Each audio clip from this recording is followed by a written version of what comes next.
तर मतीन पटेलच्या घरावर झालेल्या कारवाईवरून मंत्री संजय शिरसाट आणि MIMचे माजी खासदार इम्तियाज जलील आमने सामने आलेत. मतीन पटेलला आम्ही पुन्हा घर बांधून देऊ अशी प्रतिक्रिया जलील यांनी दिली. तर जलीलांचं हे विधान म्हणजे शरई दहशतवादी आहे, त्यांच्यावर गुन्हा दाखल करा अशी मागणी शिरसाटांनी केली.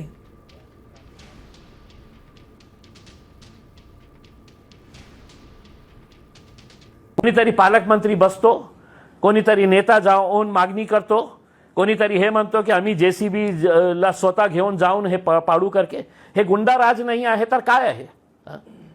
तिथे काय विरोध केलं नसतं का लोकांनी? मी नाही गेलो असतं रात्री 2 वाजता तर लोक विरोध करणार होते.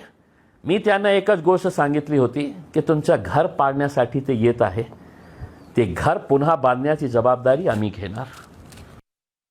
की आम्ही तुला घर बांधून देणार आहे, तुझ्या मुलाला आम्ही नगरसेवक करणार आहे.